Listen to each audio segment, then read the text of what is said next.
Hello guys, this is Neha Goyal and welcome to my channel JRF prep academy.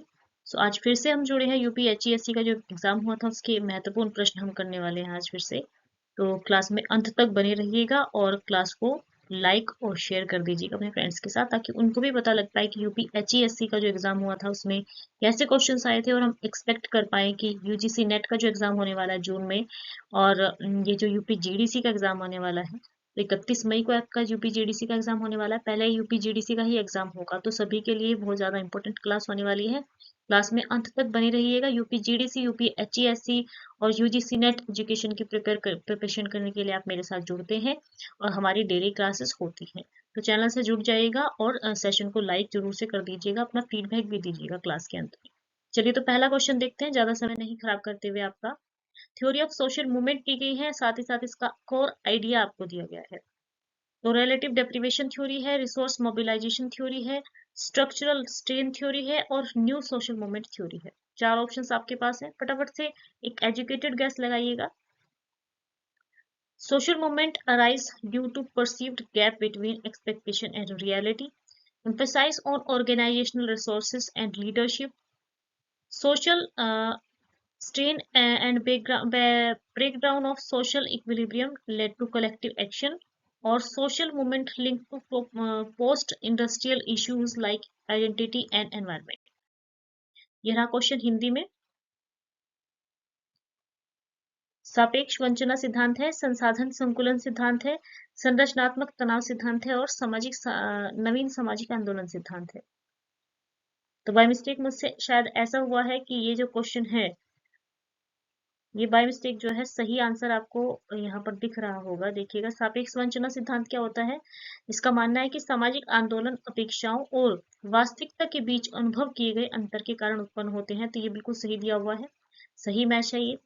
फिर B option कह रहा है संसाधन संकुलन सिद्धांत, है ना, रिसोर्स मोबिलाइजेशन थ्योरी। तो संगठन, संसाधनों और नेतृत्व पर बल दिया जाता है, तो बिल्कुल ठीक है, ये भी सही है। संरचनात्मक तनाव सिद्धांत, यानी कि ऑप्शन सी के साथ में यहाँ पे थर्ड आना था। मतलब जो ऑप्शंस के अकॉर्डिंग अगर देखें तो फिर उसके बाद मैच्ड टेबल आपको मिल गया है गलती से, ये यहाँ पर कोई बात नहीं।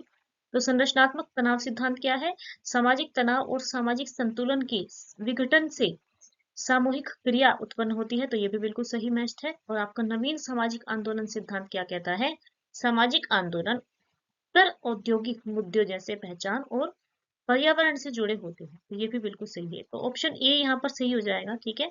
ऑप्शन ए के अकॉर्डिंग जाए तो एक ए ऑप्शन यहाँ पर सही हो जाएगा। तो ऑप्शन ए आप नोट कर लीजिएगा, ऑप्शन ए यहाँ पर करेक्ट है। नेक्स्ट क्वेश्चन पर पढ़ेंगे। Effective curriculum transaction require alignment among, यानी कि जो प्रभावी पाठ्यचर्या क्रियान्वयन के लिए निम्नलिखित में से किसके बीच में समन्वय आवश्यक होता है। एक प्रभावी पाठ्यक्रम कार्यान्वयन हम चाहते हैं या क्रियान्वयन, यानी कि करिकुलम ट्रांजेक्शन की बात हो रही है, वो भी इफेक्टिव करिकुलम ट्रांजेक्शन।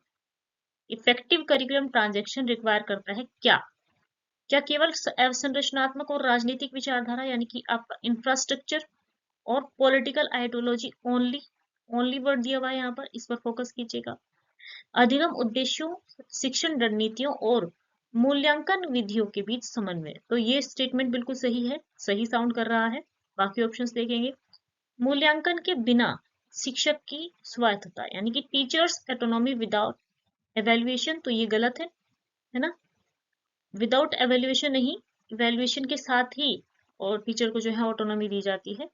केवल पाठ्य पुस्तक की विषय वस्तु, यानी कि कंटेंट अलोन, यहाँ पर कंटेंट अलोन दिया गया है। तो तीनों ही ऑप्शन हमारे गलत हो जाते हैं, ए सी, है ना, ए सी एंड डी ऑप्शन गलत हो जाते हैं। सही जो ऑप्शन है वो हमारा ए है, ठीक है, हमारा ए ऑप्शन बिल्कुल सही हो जाएगा। सॉरी, ऑप्शन बी जो है ये सही हो जाएगा। अधिगम उद्देश्य, यानी कि हमारे जो लर्निंग ऑब्जेक्टिव होते हैं, इंस्ट्रक्शनल स्ट्रेटजीज होती हैं, हमारी रणनीतियां होती हैं और असेसमेंट मेथड होते हैं। तो बी ऑप्शन यहाँ पर बिल्कुल करेक्ट है। तो आंसर, करेक्ट आंसर है बी, जिसमें हमारे प्रभावी पाठ्यचर्या कार्यान्वयन के लिए हमें सबसे पहले अधिगम उद्देश्य, शिक्षण विधियां क्या होगी हमारी, है ना, किस टीचिंग मेथड्स के द्वारा हम पढ़ाएंगे बच्चों को, और आपके जो मूल्यांकन है, आपका जो इवेल्युएशन है, उसी से तो हमें इफेक्टिवनेस पता लगेगी ना अपनी अपनी टीचिंग की। टीचिंग और लर्निंग की इफेक्टिवनेस किससे पता लगती है? जब हम इवेल्युएट करते हैं टीचिंग लर्निंग। तो यहाँ पर हमारा जो बी ऑप्शन है वो बिल्कुल करेक्ट हो जाता है। अधिगम उद्देश्य क्या निर्धारित करते हैं? विद्यार्थी को क्या सीखना है ना? क्या सीखना है विद्यार्थी से क्या एक्सपेक्टेड किया जा रहा है कि वो सीखेंगे। दूसरा आपकी रणनीतियां हैं, वो ये तय करती हैं कि सीखने की प्रक्रिया कैसी होगी। सीखने की प्रक्रिया कैसी होगी, क्या तय करते हैं? रणनीतियां, आपकी जो स्ट्रेटेजीज होती हैं, प्रक्रिया कैसे हो। ठीक है। उसके बाद मूल्यांकन विधियां हैं जो जांचती हैं कि अधिगम कितना प्रभावी रहा। आपकी इफेक्टिवनेस, आप जहां भी वर्ड देखेंगे इफेक्टिवनेस, जहां भी आप इवेलुएट करेंगे how well learning has occurred, यानी कि आपकी जो इफेक्टिवनेस है, आपकी जो लर्निंग है, आपकी जो टीचिंग है वो प्रभावी, कितनी प्रभावी रही है ना? तो वो आपका इवेलुएट करता है, इवेल्युएशन के थ्रू आपको पता लगता है। तो इन तीनों के बीच में हम समन्वय बैठाते हैं। इन तीनों के बीच का जो अलाइनमेंट या कोऑर्डिनेशन होता है वही हमारा क्या होता है? यही हमारी अधिगम की प्रभावशीलता और सार्थकता का पता लगाता है। चलिए नेक्स्ट क्वेश्चन पर पढ़ेंगे। क्वेश्चन नंबर 3 है, arrange the stages of creativity in proper order. एक प्रॉपर ऑर्डर में आपको क्रिएटिविटी के यानी कि सृजनात्मकता के चरणों को सही क्रम में व्यवस्थित करना है। तो ऑप्शन ए है, बी है, सी है, डी है, इनमें से कौन सा सही आंसर आएगा? चलिए फटाफट से एक एजुकेटेड गेस लगाएंगे और इस क्वेश्चन का आंसर हम देखेंगे। अपने मन में सोचिएगा क्या आंसर सबसे पहले आए। सबसे पहले प्रिपरेशन आता है ना? आता है, हाँ जी आता है, प्रिपरेशन सबसे पहले पहले आता है। तो सबसे पहले प्रिपरेशन आएगा तो ऑप्शन बी भी कट गया हमारा, है ना? ऑप्शन बी भी कट गया, ऑप्शन बी और ऑप्शन डी कट गया। अब ऑप्शन सी रह गया है आपके पास में और ऑप्शन ए रह गया है। चलो ये ऑप्शन को देख लेते हैं। सबसे पहले है प्रिपरेशन, फिर है इल्यूमिनेशन, उसके बाद है इंक्यूबेशन और फिर है वेरिफिकेशन। तो क्या यहाँ पर ऐसे आता है? तैयारी करना, आलोकन करना, आवागमन करना और सत्यापन करना, या फिर यहाँ पर सी ऑप्शन आएगा, तैयारी, आवागमन, आलोकन और सत्यापन, यानी कि preparation, incubation, illumination and verification, है ना? तो ऑप्शन सी आएगा हमारा, है ना? ऑप्शन सी यहाँ पर हमारा करेक्ट हो जाएगा। ठीक है, ऑप्शन सी करेक्ट होगा हमारा यहाँ पर। ऑप्शन सी यहाँ पर हमारा राइट हो जाएगा। सबसे पहले हम तैयारी करते हैं, फिर हमारा इंक्यूबेशन यानी कि अवगमन होता है, फिर आलोकन यानी कि आपका जो आहा मोमेंट इसको कहा जाता है वो होता है, उसके बाद आप सत्यापन करते हैं, वेरीफाई करते हैं या इवेलुएट करते हैं। तो तैयारी के चरण में हम समस्या को समझते हैं, है ना? समस्या को समझा जाता है और जानकारी एकत्र की जाती है। हम क्या करते हैं? इंफॉर्मेशन को समझते हैं और गैदर्ड करते हैं, उसकी उसके संबंधित जो भी इंफॉर्मेशन है, जानकारी है। उसके बाद आपका आता है आवागमन यानी कि इंक्यूबेशन। ये सबसे इसमें व्यक्ति समस्या से थोड़ा सा दूर हो जाता है, मतलब हमारा जो अनकॉन्शियस माइंड है उसमें, हमारे अनकॉन्शियस माइंड में वो जो प्रक्रिया है उसकी चलती रहती है, हम उसके बारे में जो है मतलब एक्टिव रूप से नहीं, पैसिव रूप से सोच रहे होते हैं। फिर आता है सबसे थर्ड नंबर पर आता है इल्यूमिनेशन। इसमें अचानक से आपको समस्या का समाधान या उसके बारे में कोई विचार आने लगता है, इसको कहा जाता है इल्यूमिनेशन। इसको आलोकन भी कहते हैं। और सबसे बाद में आता है आपका सत्यापन चरण। इसमें परीक्षा समाधान का परीक्षण और मूल्यांकन किया जाता है। समाधान का परीक्षण और मूल्यांकन किया जाता है। ठीक है, verification the solution of tested and evaluated. तो ये 4 आपके स्टेप्स हैं, ग्राहम बेल ने ये दिया था आपको। चलिए नेक्स्ट क्वेश्चन पर बढ़ेंगे। क्वेश्चन नंबर 4 है, शैक्षणिक प्रशासन में मानवीय संबंध दृष्टिकोण मुख्यतः किस पर बल देता है? In human relation approach to educational administration primarily emphasize on. क्या ये अंतर व्यक्तिक संबंध यानी कि आपकी इंटरपर्सनल रिलेशनशिप, मोरल और and perspective decision making, participative decision making यानी कि आपकी अंतः व्यक्तिक संबंध और मनोबल और सहभागितापूर्ण निर्णय निर्माण करना, केवल मात्रात्मक, ये यहाँ पर केवल वर्ड है। केवल वर्ड हमारा, अगर मैं आपको कहूँ तो आपको केवल वर्ड पर, ओनली वर्ड पर बहुत ज्यादा फोकस करना है, क्योंकि ये जो केवल वर्ड है जहां पर भी होगा वो 95% तक चांसेस हैं कि 95% तक चांसेस है कि वो ऑप्शन हमारा करेक्ट नहीं होगा। मतलब अगर नोट पूछा है तो नोट के बेसिस पर वो करेक्ट होगा, लेकिन जो कीवर्ड वर्ड है वो एक तरह से नैरोनेस जो है हमारे को आंसर में लेकर आता है, तो वो केवल वर्ड से हमें पता लग जाता है कि शायद ये आंसर में नहीं आएगा। तो 95% चांसेस होते हैं इसकी कि रॉन्ग होगा। मैं 5% चांसेस लेकर के चलती हूँ कि ये सही हो सकता है। चलिए, ऑप्शन सी है यांत्रिक नियंत्रण के माध्यम से संगठनात्मक दक्षता, तो ये भी रॉन्ग है, बिल्कुल रॉन्ग है, गलत है। ठीक है, कठोर नौकरशाही, तो ये तो बिल्कुल ही गलत है। शैक्षिक प्रशासन में हम मानवीय संबंधों की बात कर रहे हैं। ह्यूमन रिलेशन अप्रोच जो है कभी भी कठोर नियंत्रण की बात नहीं करती। ह्यूमन रिलेशन अप्रोच हमेशा किसकी बात करेगी? हमारे जो इंटरपर्सनल रिलेशनशिप्स हैं, आपकी पर्सपेक्टिव डिसीजन मेकिंग है, इन पर सबसे ज्यादा एम्फोसाइज करती है। तो ऑप्शन ए हमारा करेक्ट हो जाएगा। कठोर नौकरशाही, पदानुक्रम और औपचारिक अधिकार, आपकी strict bureaucratic hierarchy and formal authority इसके अंदर नहीं आती है। Organizational efficiency through mechanistic control, ये भी नहीं आएगा। और आपकी exclusive reliance on quantitative performance indicators, तो ये भी बिल्कुल नहीं आएगा। ऑप्शन ए यहाँ पर सही है। इंटरपर्सनल रिलेशनशिप हमारे अच्छे होने चाहिए, आपका मोरल यानी कि आपका मनोबल बढ़ाना चाहिए, और आपका पार्टिसिपेटिव डिसीजन मेकिंग इसमें होती है।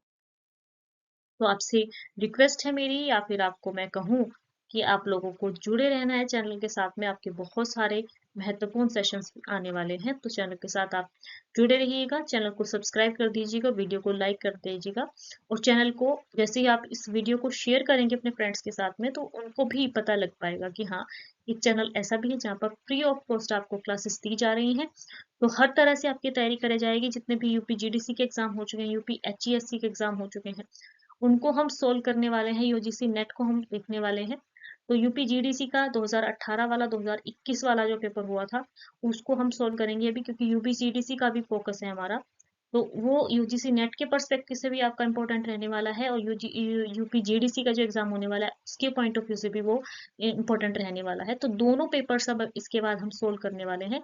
एक बार हम यूपी एचईएससी वाला ये एग्जाम पेपर जो है सोल्व कर लें, तो उसके बाद में हम उसकी प्रैक्टिस भी करेंगे। साथ साथ हमारी प्रैक्टिस भी हो जाएगी, साथ साथ हमें हमारी लर्निंग भी हो जाएगी। तो बिल्कुल डिटेल में आपको सॉल्यूशन कराया जा रहा है, पूरे क्वेश्चन को आपको बहुत अच्छे से समझाया जा रहा है। तो चैनल को सब्सक्राइब करके बेल आइकन को प्रेस कर लीजिएगा, वीडियो को लाइक कर दीजिएगा, और अपने फ्रेंड्स के साथ इस वीडियो को, इस चैनल को शेयर भी कर दीजिएगा। चलिए आगे बढ़ते हैं। क्वेश्चन नंबर 5 है, राष्ट्रीय शिक्षा नीति एनईपी 2020 के अनुसार विद्यालय शिक्षा की सही संरचना का क्रम क्या है? तो state the correct sequence of the school education structure as per NEP 2020। तो क्या है नया स्ट्रक्चर? पहले क्या था? 10+2+3 था, है ना। अभी हमारा जो स्ट्रक्चर आया है वो आया है ऑप्शन डी, यानी कि 5+3+3+4। तो करेक्ट आंसर हमारा ऑप्शन डी होगा। एनईपी 2020 ने हमारा जो पारंपरिक, हमारा जो ट्रेडिशनल आपका जो एक सिस्टम था 10+2 को बदल करके 5+3+3+4 ये संरचना जो है लागू की है। और एनईपी 2020 ने रिप्लेस किया है the irrational, sorry Hindi English में दिया गया, ओके ओके। पहले आपके जो 5 वर्ष है वो उसको फाउंडेशनल स्टेज कहा गया है। फाउंडेशनल स्टेज हमारी 3 साल आपकी प्री स्कूल और क्लासेस 1 और 2 यहाँ पर दी गई हैं आपको। फर्स्ट आपके 5 इयर्स वहां पर दिए गए हैं। अगले 3 साल में आपकी प्रिपरेटरी स्टेज बताई गई है। प्रिपरेटरी आपका जो, इसका जो एक्रोनियम है वो है FPMS।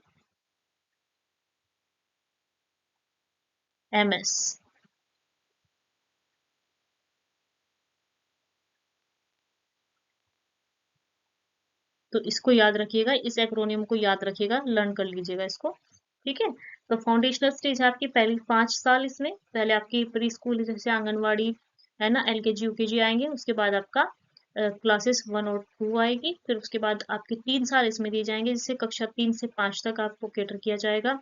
फिर आपकी मिडिल स्टेज आ जाएगी। अगले 3 वर्षों के लिए आपको मिडिल स्टेज में रखना होगा।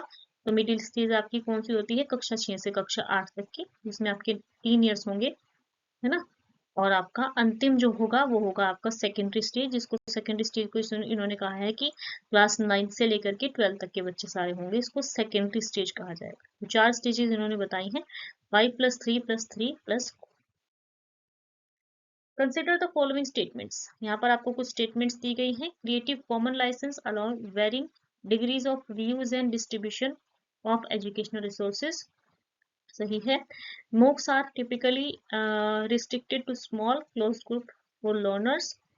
द डिलॉन एंड मैकलीन 2003 का जो मॉडल दिया गया था, उन्होंने IS सक्सेस मॉडल दिया था, इंक्लूड करता है system quality, information quality and service quality as determinants of user satisfaction. और ऑप्शन 4 दिया गया है E inclusion emphasise accessibility through assistive technology.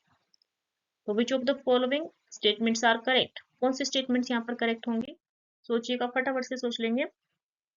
यहाँ पर हिंदी में है क्वेश्चन, क्रिएटिव कॉमन लाइसेंस शैक्षणिक संस्थातों के पुनः उपयोग और पुनः वितरण की विभिन्न स्तरों की अनुमति प्रदान करते हैं। मैसिव ओपन ऑनलाइन कोर्सेज सामान्यतः छोटे और बंद समूह तक सीमित होते हैं। डिलोन एंड मैकलेन का 2003 का मॉडल में सिस्टम गुणवत्ता, सूचना गुणवत्ता और सेवा गुणवत्ता के उपयोगकर्ताओं संतुष्टि के निर्धारक के रूप में शामिल किया जाता है। और ई इंक्लूजन सहायक प्रौद्योगिकियों के माध्यम से सुगम्यता पर बल देता है। तो कौन सा स्टेटमेंट यहाँ पर सही है पूछा गया है ना?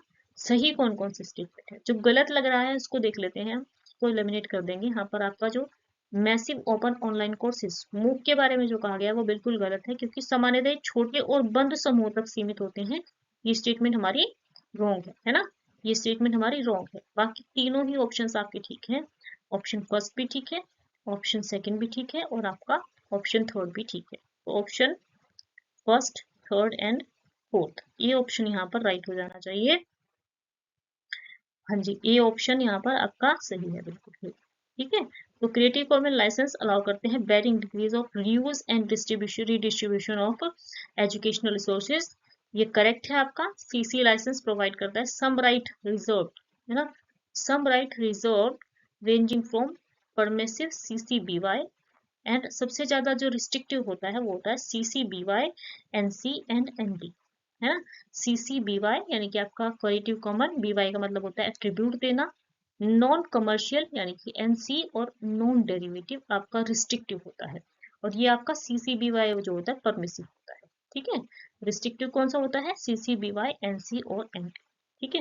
MOOCs के बारे में आपका मैसिव ओपन ऑनलाइन कोर्सेज है, तो ये मीनिंग है इनका कि डिजाइन करे जाते हैं लार्ज स्केल और ओपन एक्सेस के लिए, ना कि आपके क्लोज ग्रुप और स्मॉल के लिए, इसीलिए यहाँ पर ये स्टेटमेंट इनकरेक्ट था। डिलॉन मैकलेन का जो IS सक्सेस मॉडल है, देखिएगा यहाँ पर दिया हुआ है, IS सक्सेस मॉडल में हम एक्सप्लिसिटली ऐड करते हैं service quality to the existing system and information quality dimension. तो ये जो इंफॉर्मेशन सक्सेस मॉडल उन्होंने दिया था, तो डिलॉन एंड मैकलेन ने 2003 में दिया था। इसके बारे में जो स्टेटमेंट दी गई वो बिल्कुल ठीक है। और ई इंक्लूजन एम्फसाइज करता है एक्सेसिबिलिटी थ्रू असिस्टिव टेक्नोलॉजी। हाँ जी, असिस्टेड एंड एडेप्टिव टेक्नोलॉजी के द्वारा यहाँ पर हम ई इंक्लूजन को प्रमोट करते हैं, ठीक है। इंक्लूजन का एम क्या है? इंश्योर करना everyone can participate in the information society, often by reducing barriers through assistive technology। तो हमारा जो option first, third and fourth है बिल्कुल सही। नेक्स्ट क्वेश्चन पर बढ़ेंगे। क्वेश्चन नंबर 7 है, which statement is not true about the hypothesis? निम्नलिखित में से कौन सा कथन परिकल्पना के संबंध में सही नहीं है, पूछा गया है आपसे। तो परिकल्पना परीक्षणीय या अपरीक्षणीय हो सकती है। हाइपोथेसिस में बी टेस्टेबल और नॉन टेस्टेबल। यह सिद्धांत और पूर्व शोध के अनुरूप होना चाहिए कि जो आपने लिटरेचर रिव्यू किया है एक तरह से, तो वो उसके आधार पर होना चाहिए क्या, है ना। तो बिल्कुल ठीक है, क्योंकि हम जब लिटरेचर रिव्यू करते हैं तभी हम अपने टॉपिक पर जो है उतना सोच पाते हैं। और जब लिटरेचर रिव्यू करते हैं तो हम देखते हैं कि प्रीवियस रिसर्चेज में क्या क्या हो चुका है, उसके अकॉर्डिंग ही अपनी जो हम हाइपोथेसिस है उसको क्या कर पाते हैं, उस हाइपोथेसिस को हम उस हाइपोथेसिस को जो है हम बना पाते हैं, क्रिएट कर पाते हैं, ठीक है। यह ठोस तर्क पर आधारित होनी चाहिए। It should be based on the sound rational, बिल्कुल ठीक है। और यह अनुसंधान निष्कर्षों का पूर्वानुमान है। हाइपोथेसिस क्या है? एक प्रेडिक्शन है ना। तो बिल्कुल सही स्टेटमेंट है ये भी। तो इस रिसर्च की आपकी फाइंडिंग्स की प्रिडिक्शन होती है ना। रिसर्च की आपकी फाइंडिंग्स की आपकी क्या होती है? प्रिडिक्शन होती है। तो हमारी एक हाइपोथेसिस जो है मे बी टेस्टेबल और नॉन टेस्टेबल, यही आपका स्टेटमेंट जो है सही नहीं है, क्योंकि यहाँ पर नोट ट्रू पूछा गया है ना। नोट ट्रू पूछा गया है, तो ऑप्शन ए हमारा सही हो जाएगा। परिकल्पना हमेशा परीक्षणीय होती है। परिकल्पना वो हमेशा ही टेस्टेबल होना चाहिए, नॉन टेस्टेबल नहीं होती है। तो हमेशा परिकल्पना क्या होती है, टेस्टेबल होती है और उसका वैज्ञानिक परीक्षण हमेशा संभव होता है, उसको हम साइंटिफिकली वेरीफाई कर पाते हैं। अपरीक्षणीय कथन परिकल्पना नहीं माने जाते हैं क्योंकि उन्हें जांचा नहीं जा सकता। तो जो हमारी हमारी जो अपरीक्षणीय आपकी परिकल्पना होती है वो कोई कुछ होती ही नहीं है। ठीक है, परिकल्पना को सिद्धांत या पूर्व शोध के अनुरूप होना चाहिए, बिल्कुल। ठोस स्तर पर आधारित होना चाहिए, बिल्कुल। और ये आपका आपका पूर्वानुमान होती है रिसर्च को लेकर। क्वेश्चन नंबर 8 देखेंगे। The basic principle of developing IEP यानी कि इंडिविजुअलाइज्ड एजुकेशन प्लान के बारे में आपसे पूछा गया है। तो कौन सी बेसिक प्रिंसिपल्स होने चाहिए, यहाँ पर पूछा गया आपसे।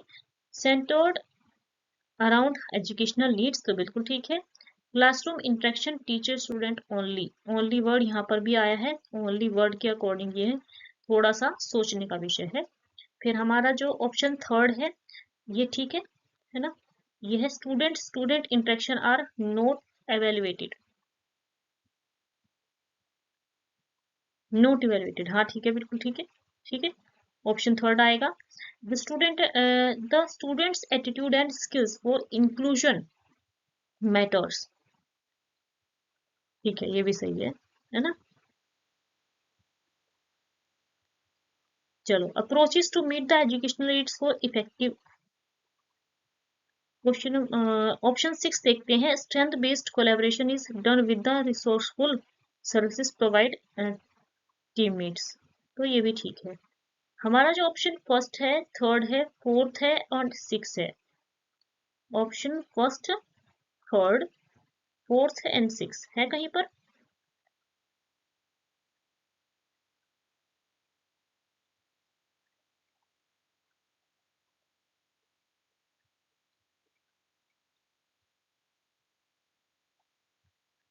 सेकंड नहीं होना चाहिए, सेकंड नहीं होना चाहिए, सेकंड यहाँ पर है, इसको काट देंगे हम। एक बार थोड़ा सा कंफ्यूजन है क्योंकि काफी ज्यादा ज्यादा ही स्टेटमेंट दे दिए गए हैं।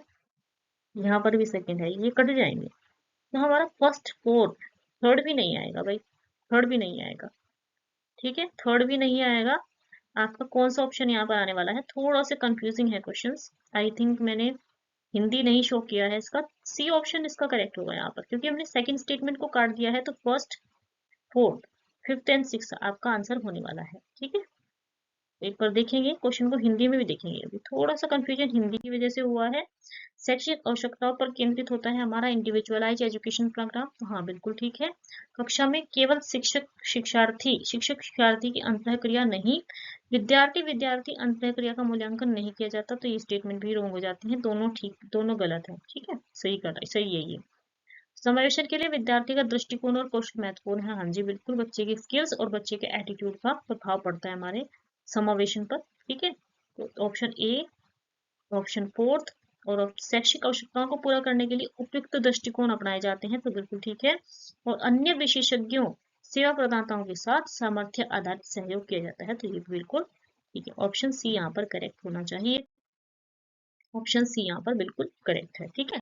चलो, क्वेश्चन नंबर 9 देख लेते हैं। शिक्षा की प्रोजेक्ट विधि किस दार्शनिक विचारधारा का परिणाम है, तो बहुत इजी क्वेश्चन है। तो प्रकृतिवाद नहीं, हमारे यथार्थवाद नहीं, प्रयोजनवाद, प्रैग्मेटिज्म, प्रैग्मेटिज्म की देन है project method, project method pragmatism की देन है। तो प्रोजेक्ट मेथड पर किल पैट्रिक ने काम किया हुआ है और आपके जॉन डुई जी ने काम किया हुआ है, ठीक है। तो जॉन डुई और आपके किलपैट्रिक, विलियम किलपैट्रिक ने ये विकसित किया है इसको, और ये प्रैग्मेटिज्म के ही समर्थक थे। तो इसीलिए यहाँ पर प्रोजेक्ट विधि क्या है, आपकी लर्निंग बाय डूइंग, करके सीखना विधि है, ठीक है। इसके सिद्धांत पर ये आधारित है। यह विधि अनुभव, आपके जो एक्सपीरियंसेस है, आपकी जो क्रिया है, एक्शंस की एक्टिविटीज है, और आपकी प्रॉब्लम सॉल्विंग है ना, उस पर जोर देती है। प्रैग्मेटिज्म का मुख्य विचार यही है कि आप ज्ञान अनुभव और क्रिया से प्राप्त होता है। जो नॉलेज होती है वो हमारे एक्सपीरियंसेस के थ्रू और हमारी एक्टिविटीज और एक्शंस के थ्रू हम प्राप्त करते हैं। चलिए, यहाँ पर आपको एंडोमॉर्फ, मीसोमॉर्फ, सॉरी एंडोमॉर्फिक है, सर्जेंसी है, सीजोथेमिया है और फर्मिया है ना। चार ऑप्शंस आपके पास में यहाँ पर दिए गए हैं। तो सूची 1 इसके व्यक्तित्व प्रकार है आपके पास, और इधर आपको ट्रेट्स दिए गए हैं, इनसे जुड़े हुए शील गुण दिए गए हैं, लक्षण दिए गए हैं। एंडोमॉर्फिक कैसे होते हैं, एंडोमॉर्फिक होते हैं अगर हम बात करें तो एंडोमॉर्फिक आपके विसेरोटोनिक होते हैं, ठीक है। कंफर्ट लविंग और सोसाइटेबल होते हैं, सोशेबल होते हैं, ठीक है, आराम प्रिय और सामाजिक होते हैं। सर्जेंसी क्या होते हैं? सर्जेंसी सर्जेंसी आपके इंट्रोवर्ट और आलिप्त होते हैं। सर्जेंसी आपके इंट्रोवर्टेड एंड रिजर्व्ड होते हैं, ठीक है। सीजोथेमिया की अगर हम बात करते हैं तो ये चीयरफुल होते हैं, प्रसन्नचित्त इंसान होते हैं। और आपका जो ऑप्शन डी है परमिया, परमिया ऑप्शन आपका, परमिया ऑप्शन ऑप्शन आपका थर्ड के साथ मैच होता है, सेकंड के साथ मैच होता है, एडवेंचरस होते हैं, ठीक है। तो हमारा ऑप्शन, इसका ऑप्शन ए भी हो सकता है, ऑप्शन सी भी हो सकता है, थोड़ा सा कंफ्यूजन है, एक बार क्लियर करेंगे इस कंफ्यूजन को, एक बार फिर से देखेंगे। सर्जेंसी आपके चेयरफुल हो सकते हैं, option I think option C होना चाहिए इसका, ठीक है, ऑप्शन सी होना चाहिए इसका, आई थिंक सो। एक बार चलो देखते हैं, ऑप्शन सी होना चाहिए, हाँ जी बिल्कुल ठीक है, मैंने जैसे आपको बताया ऑप्शन सी आपका करेक्ट होगा यहाँ पर, क्योंकि हमारा जो देखिएगा यहाँ पर आपको करेक्ट मैच टेबल दिया गया है। एंडोमॉर्फिक विसेरोटोनिक होते हैं, ठीक है, विसेरोटोनिक है, ठीक है, विसेरोटोनिक है, आराम प्रिय और सामाजिक है। सर्जेंसी चीयरफुल होते हैं, सर्जेंसी यानी कि चीयरफुल है, ठीक है। उसके बाद आपको सीजोथेमिया दिया गया है, सीजोथेमिक, थाइमिक जो होते हैं वो अंतर्मुखी और आलिप्त तरह के लोग होते हैं, और परमिया आपके एडवेंचरस, साहसी होते हैं, ठीक है। यहाँ पर देखिएगा आपको देखिएगा सर्जेंसी क्या है, ये 16 पीएफ हमारे पर्सनैलिटी फैक्टर दिए थे कैटल ने, है ना। कैटल ने, आरपी कैटल जो है महान वैज्ञानिक रहे हैं, इन्होंने 16 पीएफ मॉडल दिया था, यानी कि आपकी 16 पर्सनैलिटी फैक्टर्स होते हैं, उस 16 पर्सनैलिटी फैक्टर का ही हिस्सा है आपका सर्जेंसी। थोड़ा सा नया क्वेश्चन था ये, ठीक है। एंडोमॉर्फिक क्या है? एंडोमॉर्फिक आपके शेल्टन के अनुसार विसेरोटोनिक टाइप के लोग होते हैं, ये आराम प्रिय और सामाजिक होते हैं, ठीक है। सीजो स्कीजोथाइमिक जो होते हैं, क्रैशमर का आपके एक वो दिया गया था, अंतर्मुखी और बाह्यमुखी करके दिया था इन्होंने, इंट्रोवर्ट और एंट्रोवर्ट करके दिया था। तो क्रैशमर के वर्गीकरण में आपका अलिप्त और इंट्रोवर्टेड और रिजर्व होते हैं आपकी कौन से, सीजोथाइमिक। और आपकी परमिया आपके कैटल के ही 16 पीएफ का हिस्सा है, इसमें ये साहसी साहसी टाइप के होते हैं, निर्डर टाइप के होते हैं, एडवेंचरस होते हैं ये, ठीक है। तो परमिया आपका किससे संबंधित है, कैटल से। चलो क्वेश्चन नंबर 11 देख लेते हैं। अभिकथन ए है, एजर्शन और रीजन का क्वेश्चन है। एक अच्छा अनुसंधान उपकरण विश्वसनीयता और वैधता दोनों को प्रदर्शित करना चाहिए, तो बिल्कुल सही है, बहुत बढ़िया कथन कहा गया है। एक अच्छा अनुसंधान जो होता है, एक अच्छी जो आपकी एक रिसर्च होता है, रिसर्च टूल होता है, वो आपका रिलायबिलिटी और वैलिडिटी दोनों को ही प्रदर्शित करना चाहिए, बिल्कुल ठीक है, सही है स्टेटमेंट, हमारा अभिकथन सही है। कोई उपकरण विश्वसनीय हो सकता है परंतु वैध ना हो, लेकिन वैध तब नहीं हो सकता जब तक यह विश्वसनीय ना हो, तो ये स्टेटमेंट बिल्कुल सही है। A tool can be reliable without being valid, अगर वो वैलिड नहीं है तो हो सकता है वो रिलायबल हो, लेकिन अगर वैलिड है, अगर वो उसकी वैलिडिटी निकल आती है, तो उसमें जरूर से जरूर आपकी रिलायबिलिटी जरूर से जरूर पाई जाती है, क्योंकि हमारा जो वैलिडिटी है, वैलिडिटी सबसे पहले रिक्वायर करती है कि आपके पास जो है उस टूल में रिलायबिलिटी जरूर से होनी चाहिए, रिलायबिलिटी होगी तो ही वो वैलिडिटी तक पहुंच पाता है। लेकिन अगर कोई उपकरण जो है रिलायबल है, जरूरी नहीं है कि वो वैलिडिटी की भी क्वालिटीज रखता हो। तो आपका स्टेटमेंट 1 एंड 2 दोनों ही ठीक है, सही व्याख्या भी है, आई थिंक सो, सही व्याख्या भी है, आई थिंक सही है, ठीक है। तो हमारे दोनों स्टेटमेंट सही है, और उसको जो है वो भी कर रहे हैं, दोनों दोनों सही स्टेटमेंट्स हैं, और आपको दोनों दोनों को सपोर्ट भी कर रहे हैं। क्वेश्चन नंबर 12 देखते हैं। अभिकथन ए है, और ई लर्निंग के बारे में कहा गया है। ई लर्निंग शिक्षार्थियों को स्वायत्तता और समय और गति में लचीलापन प्रदान करती है, फ्लेक्सिबिलिटी देती है, बिल्कुल ठीक है। ई लर्निंग फैसिलिटेट करती है लर्नर्स की ऑटोनॉमी को, और flexibility in time and pace. E learning में अनुदेशनात्मक अभिकल्पना और शिक्षण शास्त्रीय योजना की आवश्यकता समाप्त हो जाती है, तो ये स्टेटमेंट गलत है। ये पढ़ने पर ही पता लग रहा है। E learning eliminate the need for instructional design and pedagogical planning, तो ये आपकी रॉन्ग हो जाती है। अभिकथन एक ठीक है, रीजन जो है वो गलत हो जाए। अभिकथन ए इज ट्रू एंड और इज फॉल्स, यही होना चाहिए। हाँ जी बिल्कुल ठीक है, क्योंकि हमारी जो आर है रीजन है वो गलत है। चलो, measurement differs from evaluation because measurement, मापन जो है मूल्यांकन से अंतर, मापन और का मूल्यांकन से अंतर इसलिए है क्योंकि मापन, मापन क्या है हमारा, मेजरमेंट के बारे में आपसे पूछा कि निर्धारित मानदंडों के आधार पर मूल्य निर्णय करता है, तो make value judgement, value judgement कौन देता है, हमारा इवेल्युएशन देता है, तो ये स्टेटमेंट गलत हो जाएगी। केवल सत्र के अंत में होता है, नहीं, मेजरमेंट हम सत्र के अंत में नहीं करते हैं, ठीक है, सत्र के अंत में हमारा इवेल्युएशन होता है। केवल मात्रात्मक होता है, ओनली क्वांटिटेटिव होता है, बिल्कुल ठीक है, क्वांटिटेटिव होता है क्योंकि मापन, मेजरमेंट कहीं मतलब वही है कि आप उससे ही समझ पा रहे होंगे, क्वालिटेटिव नहीं होता है। देखिएगा मैंने कहा था आपको 95 केसेस में, 95% केसेस में आपका जो ओनली वर्ड होता है वो रॉन्ग होता है। 5% की गुंजाइश कुछ इस तरह के क्वेश्चन के लिए होती है, देखिएगा 5% की गुंजाइश कुछ इस तरह के क्वेश्चन के लिए होती है ना। तो मेजरमेंट डिफर करता है इवैल्यूएशन से, बिकॉज मेजरमेंट का क्या अर्थ है, केवल मात्रात्मक होता है ना। तो यहाँ पर ये केवल वर्ड है, इसी ने हमें हेल्प किया है क्योंकि ये ओनली क्वालिटेटिव होता है, ठीक है, केवल मात्रात्मक होता है मापन। और इवैल्यूएशन क्या है, ये मापन से व्यापक है ना, और ये मात्रात्मक तथा गुणात्मक दोनों तरह का हो सकता है, तो वैल्यू जजमेंट इसी से लिया जाता है। चलो, निम्नलिखित में से कौन सी विधियां शिक्षार्थियों की क्षमताओं, तत्परता तथा अधिगम शैलियों के अनुसार शिक्षण को अनुकूलित करती है, अनुकूलित करती है, यानी कि आपकी which method adapts instruction based on the learners ability, readiness and learning styles, तो विशेष शिक्षण नहीं भाई, बिल्कुल नहीं, स्पेशल इंस्ट्रक्शन नहीं, विभेदीगत शिक्षण, समावेशी शिक्षा और यूडीएल। मेथड की बात हुई है, मेथड एडप्ट करती है instruction based on learners ability, readiness and learning style. Adaptive जो होती है ना वो आपकी डिफरेंशिएटेड इंस्ट्रक्शन होती है, विभेदीकृत शिक्षण होता है, ठीक है। समावेशी शिक्षा एक दूसरा कॉन्सेप्ट है, यहाँ पर मेथड की बात करी गई है, तो मेथड आपका डिफरेंशिएटेड इंस्ट्रक्शन होता है, ठीक है। विच मेथड एडप्ट्स इंस्ट्रक्शन, इंस्ट्रक्शन को क्या करती है, ये एडप्ट करती है, तो हमारी जो ऑप्शन बी है वो बिल्कुल करेक्ट हो जाता है। चलो नेक्स्ट क्वेश्चन पर पढ़ेंगे, क्वेश्चन नंबर 15 है, निम्नलिखित में से कौन सा अनुसंधान डिजाइन स्वतंत्र चर में हेर फेर किए बिना कार्य परिणाम संबंधों का अध्ययन करता है। Which research design studies cause effect relationship without manipulating the independent variable? तो वेरिएबल को मैनिपुलेट हम नहीं कर रहे हैं, विदाउट मैनिपुलेट कहा है ना, without manipulating the independent variable, आपका इंडिपेंडेंट वेरिएबल जो है यहाँ पर आपका नहीं हो रहा है मैनिपुलेट, तो मैनिपुलेट इसमें होता है, एक्सपेरिमेंटल रिसर्च में होता है ना। ऐतिहासिक तो आपको पता ही है, एज इट इज हम स्टडी कर रहे होते हैं तो ये बेकार है।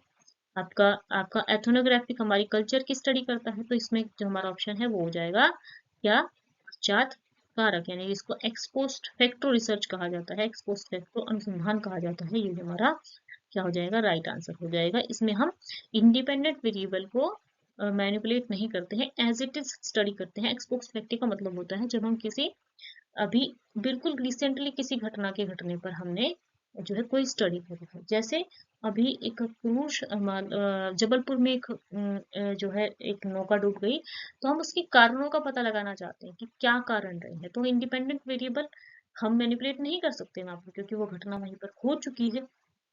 लेकिन जबलपुर में इंसिडेंट क्यों हुआ, क्या उसके कारण थे, वो सब हम पता लगा सकते हैं क्योंकि अभी वो रिसेंटली हुआ है।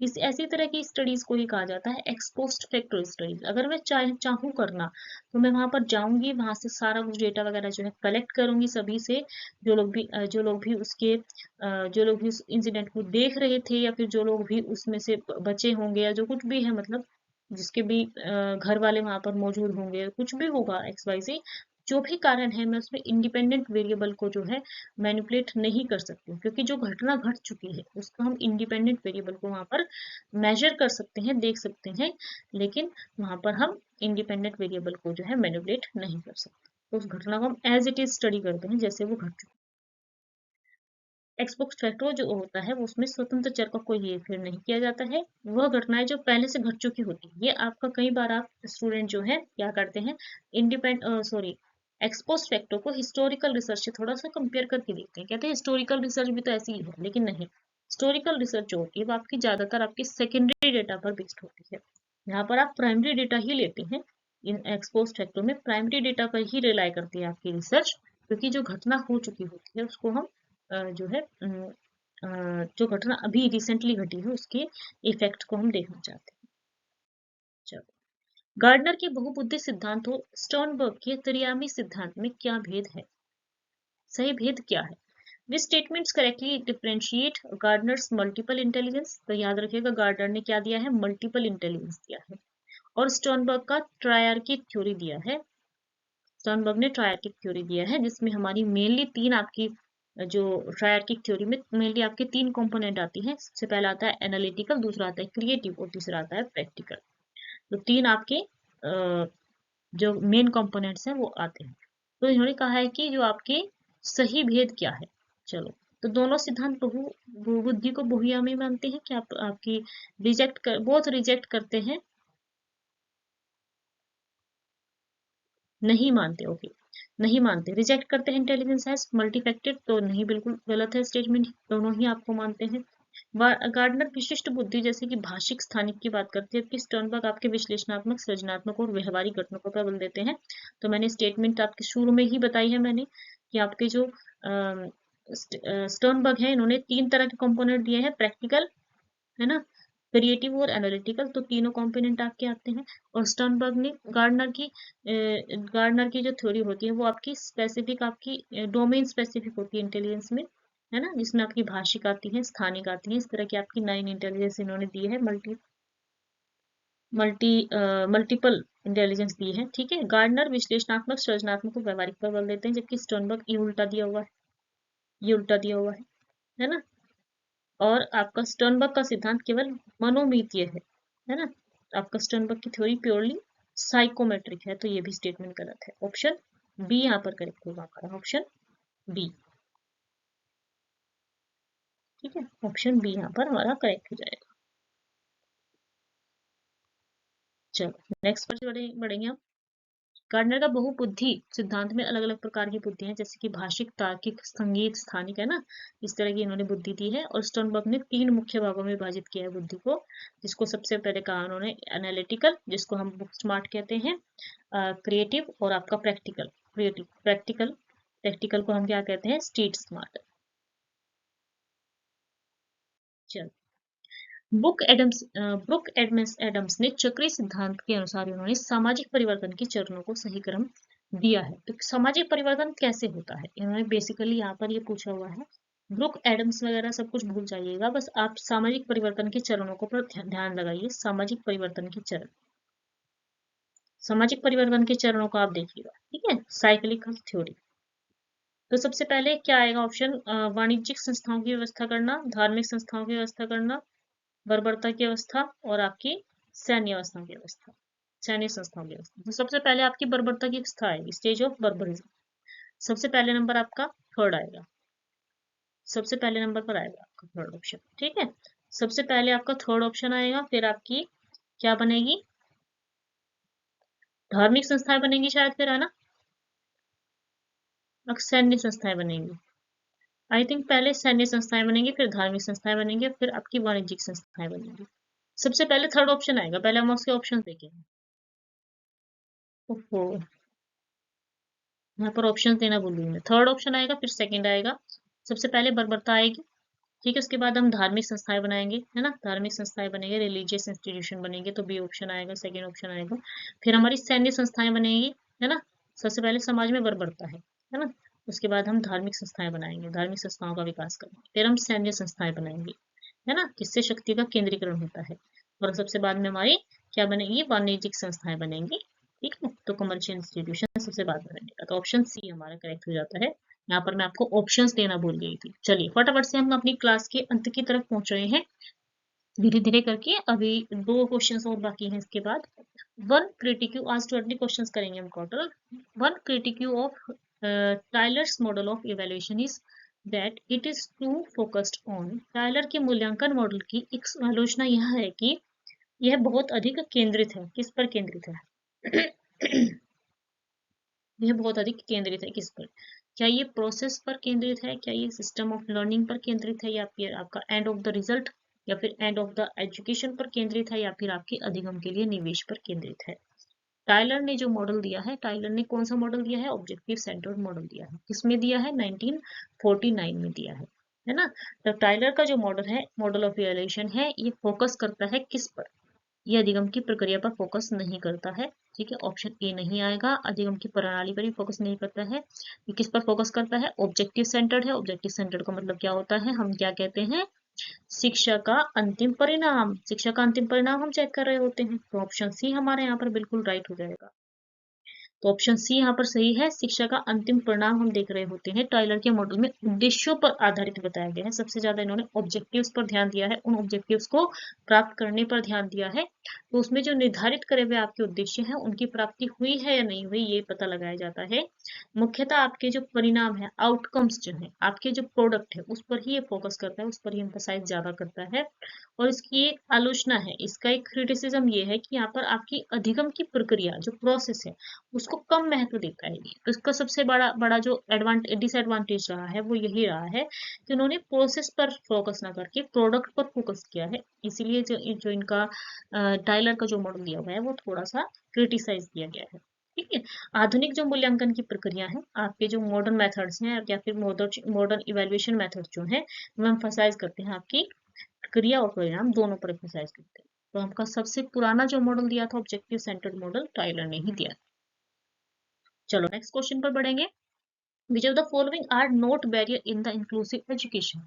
इंक्लूसिव एजुकेशन में कौन से बैरियर्स आपके नहीं है पूछा गया है। शिक्षकों का दृष्टिकोण, तो ये आपका बैरियर है ना? बैरियर नहीं है पूछा गया है। सहपाठियों द्वारा स्वीकार्यता, मतलब हम यहाँ पर बैरियर नहीं है को ढूंढना है, तो मतलब एक तरह से हमें पॉजिटिव पॉइंट्स ढूंढने हैं, है ना? पॉजिटिव पॉइंट्स ढूंढने हैं। तो फ्लेक्सिबल करिकुलम है, बिल्कुल ठीक है, ये आएगा, है ना? सुलभ वातावरण है, बिल्कुल सही है। बैरियर नहीं है, ये फैसिलिटेटर है ना? फिर विद्यालय प्रबंधक का सहयोग न होना, ये आपका बैरियर है। अप्रशिक्षित शिक्षकों का अभाव, सॉरी, प्रशिक्षित शिक्षकों का अभाव, ये भी आपकी बैरियर है। उन्नत शिक्षण सामग्री एवं उपकरण, ये भी आएगा। तो सबसे पहले आपका क्या आएगा? लचीला पाठ्यक्रम आएगा, सुलभ वातावरण आएगा, और उन्नत शिक्षा सामग्री। ये आपकी फैसिलिटेटर है, ना कि बैरियर है। 4, 5 और 8 ऑप्शन आएंगे। 4, 5 और 8 ऑप्शंस आने चाहिए। ये ऑप्शन है, ठीक है। ऑप्शन बी यहाँ पर करेक्ट है, जैसे कि मैंने आपको बता ही दिया है। बाकी सभी आपके बैरियर्स है, चाहे वो टीचर का एटीट्यूड हो या कुछ भी हो। बाधाएं क्या होती हैं? वे समावेशी शिक्षा में वो होती हैं जो रुकावट डालती हैं। तो बैरियर्स जो फैक्टर्स होते हैं, वो आपकी हिंडर करते हैं इंक्लूसिव एजुकेशन को। और सभी बाधाएं हैं, सारे के सारे ऑप्शंस आपके बाधाएं हैं, सिर्फ छोड़ करके किसको? 4th, 5th and 8th। चलो क्वेश्चन नंबर 20 है। इन TQM which represents the principle of continuous improvement, हमारी समग्र गुणवत्ता प्रबंधन जो है, टोटल क्वालिटी मैनेजमेंट में निरंतर सुधार के सिद्धांत को कौन सा विकल्प दर्शाता है? तो यादृच्छिक प्रदर्शन मूल्यांकन यानी कि रैंडम परफॉर्मेंस इवैल्यूएशन, डेमिंग का PDCA साइकिल, एक बार का निरीक्षण वन टाइम इंस्पेक्शन, या फिर केंद्रीकृत नियंत्रण बिना प्रतिक्रिया। तो कौन सा होगा जो आपका निरंतर सुधार, है ना? तो डेमिंग का PDCA साइकिल, है ना? PDCA साइकिल, है ना?